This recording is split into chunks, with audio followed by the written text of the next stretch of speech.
ज्यादातर लोग फोन में वीडियोस देखकर अपनी पत्नी के साथ या फिर अपनी प्रेमिका के साथ जब भी मिलते हैं तो कुछ अलग करने का, कुछ डिफरेंट करने का सोचते हैं। अगर आप लड़के हैं या फिर शादीशुदा हैं तो आपके दिमाग में भी कभी ख्याल आया होगा कि फोन में हमने कोई वीडियोस देखी, वैसे ही हम अपनी पत्नी को या फिर अपनी प्रेमिका को प्यार करेंगे, कुछ अलग तरीके से उसको आजमा कर देखेंगे। और एक ऐसा ही पति जो एक बड़ा बिजनेसमैन था, बड़ा करोड़पति था, उसके दिमाग में भी यही ख्याल आते थे और वो अपनी पत्नी के साथ ऐसा ही संबंध बनाता था। अपनी पत्नी को कभी फोन में वीडियोस दिखाता तो कभी कुछ अलग तरीके से, और इसी संबंधों की वजह से उसको कोर्ट 9 साल की सजा सुनाता है और साथ में ही उसके माता पिता को 1 साल की सजा और उसकी बहन को भी 1 साल की सजा सुनाई जाती है। यकीनन आप सुनकर हैरान हो गए होंगे कि भला पत्नी के साथ हम जैसे चाहें वैसे रह सकते हैं, संबंध बना सकते हैं, लेकिन कोर्ट ने सिर्फ संबंध बनाने की वजह से उसको 9 साल की सजा सुना दी। ऐसा क्या हुआ? ये जो पूरा मामला है, शुरू से अगर आप आखिर तक सुनेंगे तो आप हैरान हो जाएंगे। और ये मामला सुनना बेहद ज़रूरी है उन लोगों के लिए जिनकी शादी हो गई, और जिनकी शादी नहीं हुई है उनके लिए भी जानना ज़रूरी है। तो चलते हैं और जानते हैं पूरा मामला। तो दोस्तों, मेरा नाम माज है। उम्मीद है कि आप सब अच्छे होंगे, सुरक्षित होंगे। और जो आज की घटना है, आज की जहां पर ये घटना हुई है वो छत्तीसगढ़ की दुर्ग की है।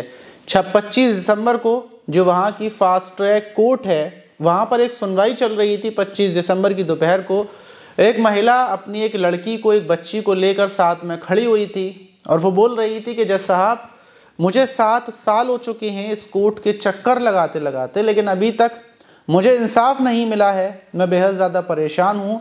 और उसी टाइम पर जो जज साहब बैठे थे वो बोलते हैं कि जो तुम्हारा पति है उसको 9 साल की सज़ा सुनाई जाती है, और साथ में जो पति की तुम्हारी माँ हैं, तुम्हारे सास ससुर हैं, उनको 1 साल की सज़ा सुनाई जाती है, और जो तुम्हारी ननद है उसको भी 1 साल की सज़ा सुनाई जाती है। फ़ौरन जितना जो पति सामने खड़ा हुआ था वो रो रहा था, और साथ में उस पति के 42 साल के पति के जो बूढ़े माता पिता थे वो भी रो रहे थे, और उसकी एक जवान बहन जिसकी शादी नहीं हुई थी, जिसको कोर्ट ने 1 साल की सज़ा सुनाई, वो भी रो रहे थे। सारे लोग रो रहे थे।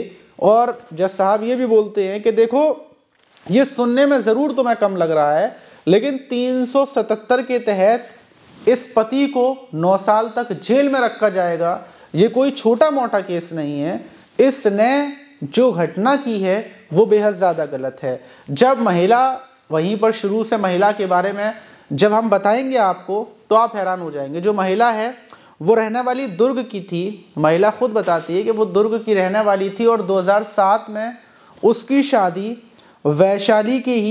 वैशाली नगर विधानसभा के रहने वाले जो नेहरू नगर है वहीं के निमिष अग्रवाल के साथ की जाती है। ये जो निमिष अग्रवाल थे ये बहुत ज़्यादा पैसे वाला था, और इसके साथ जब उस महिला की शादी होती है तो उसको लगता है भाई इतना पैसे वाला है, क्योंकि एक बड़ा व्यापारी है, वहाँ बड़ा कारोबारी है।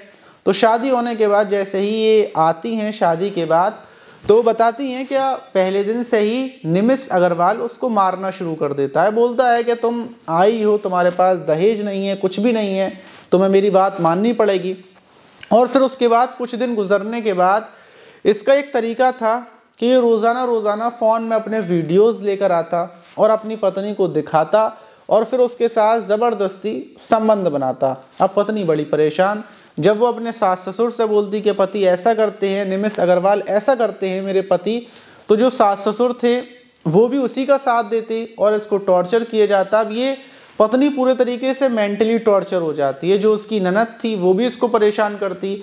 अब ये परेशानी का सिलसिला बराबर चलता रहता है। कई साल गुजर जाती हैं, और लगभग कई सालों के बाद महिला एक बच्ची को जन्म देती है। बच्ची को जन्म देने के बाद फिर वही मामला। अब ये कैसे बर्दाश्त करे, क्योंकि पति का मामला ये था कि पहले वो सिर्फ नॉर्मली संबंध बनाता था, अब उसने बहुत सारी कॉस्ट्यूम वगैरह और जो एक चाबुक वगैरह होता है वो उसने चाबुक मंगा लिया था। उस चाबुक से बुरे तरीके से वो अपनी पत्नी को पीटता और उसकी आवाज़ सुनने में उसको सुकून मिलता। अपनी पत्नी की चमड़ी को पूरी तरीके से उचेल सा देता, क्योंकि ये व्यापारी ज़रूर था लेकिन इसके दिमाग में शैतानी बातें हमेशा रहती हैं। पूरे दिन जब भी अपना कारोबार में लगा रहता है तो यही सोचता रहता है कि उसको शाम को कैसा करना है, क्या करना है, और शाम को आकर पत्नी को परेशान करना। पत्नी जो महिला थी वो कभी अपने घर चली जाती, कुछ दिन रहने के बाद फिर वापस आ जाती। तमाम उसने कोशिशें की कि आखिर वो क्या करे, और आखिर में 2016 में आकर उसने जो दुर्ग कोतवाली है वहाँ पर जाकर एक कंप्लेन दर्ज करवाई, रिपोर्ट दर्ज करवाई कि मेरा पति मुझे मारता है और ऐसी ऐसी घटनाएं करता है, ज़बरदस्ती अलग अलग तरीके से मेरे साथ संबंध बनाता है। केस सिर्फ यही था, और केस में ये था कि जो मेरे सास ससुर हैं वो भी मुझे परेशान करते हैं। केस डलने के बाद जो महिला थी वो अपनी बेटी को लेकर अपने मायके में आ जाती है। ना ही पति जो निमिष अग्रवाल था वो 1 रुपया देना बंद कर देता है। पूरे तरीके से मामला ऐसा हो जाता है जैसे हर पति पत्नी की लड़ाई में पुलिस जब आती है, कोर्ट में मामला पहुंचता है तो पति बेफिक्र हो जाता है कि अब तो मामला चलता ही रहेगा। इसी तरीके से निमिष अग्रवाल ने अपने वकील कर रखे थे, वो उनको पैसे खिलाता और वक्त बढ़ता जाता।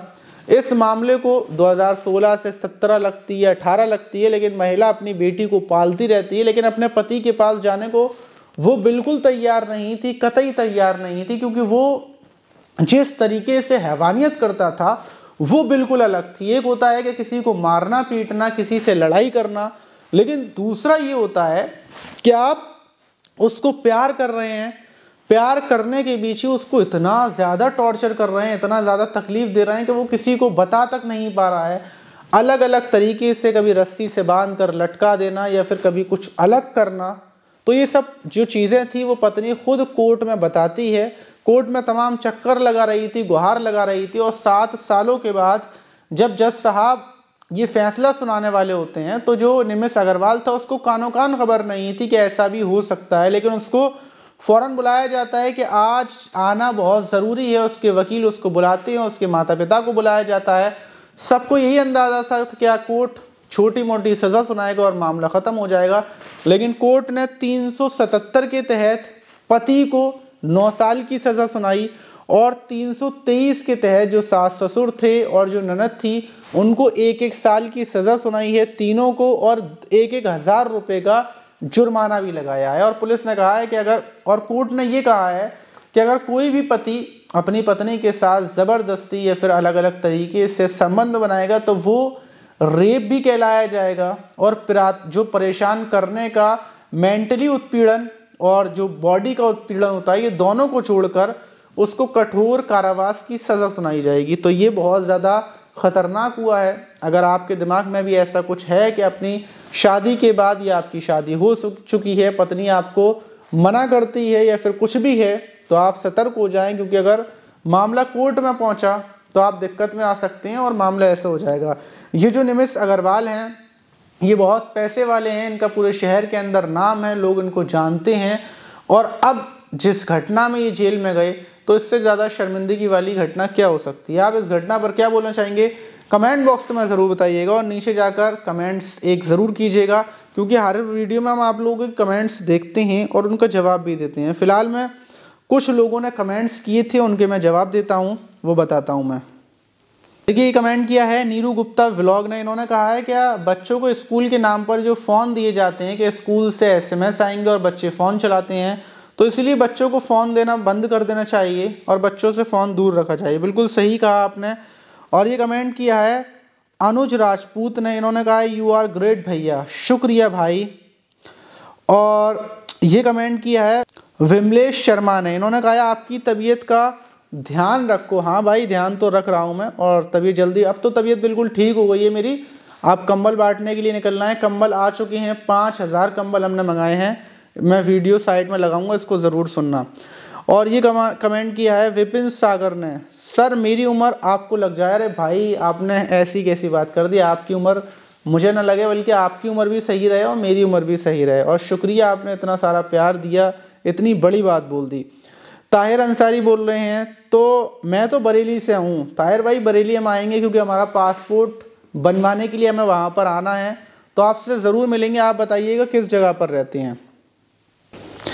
साबिर खान बोल रहे हैं अस्सलाम वालेकुम। वालेकुम अस्सलाम साबिर भाई, कैसे हैं आप और बताइए।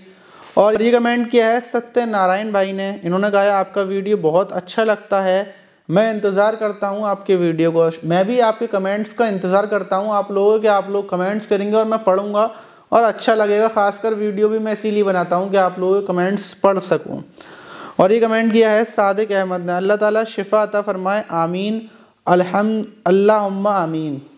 जी शुक्रिया, आप लोगों ने मेरे लिए इतनी सारी दुआएं की, शायद इसी वजह से मेरी तबीयत बिल्कुल पूरे तरीके से ठीक हो चुकी है। और ये कमेंट किया है नवीन प्रकाश ने, माज भाई आप बहुत अच्छा काम कर रहे हो, गरीबों को कंबल देना आपको और तरक्की मिले। शुक्रिया नवीन भाई, और कंबल अभी आ चुके हैं, ढेर सारे कंबल आए हैं, वीडियो में लास्ट में ज़रूर लगाऊंगा, आप लोग देखना। और ये कमेंट किया है नसीम भाई ने, इन्होंने कहा है आपकी वीडियोस बहुत अच्छी लगती हैं सुपर भाई, शुक्रिया भाई। और राम सागर बोल रहे हैं आप अपनी सेहत का ध्यान रखें भाई। हाँ बिल्कुल भाई, ध्यान रख रहे हैं, इसीलिए तो जल्दी से मेरी तबीयत ठीक हो गई है। तो फिलहाल मैं ये वो कमेंट्स थे जो लोगों ने किए थे, आप भी कमेंट जल्दी से जाकर नीचे कर दीजिए। और ये जुल्फ़िकार भाई का कमेंट है, माज भाई जिस दिन आपकी तबीयत ख़राब है उस दिन से आपकी आवाज़ में भी बहुत बदल गई है। हाँ यार, आवाज़ भाई जुल्फ़िकार भाई थोड़ी सी आवाज़ चेंज लग रही है और बोलने में भी थोड़ी सी दिक्कत हो रही है। तो इसीलिए मिलते हैं अगली वीडियो में, आप लोग अपना ख्याल रखें और सुरक्षित रहें, सावधान रहें।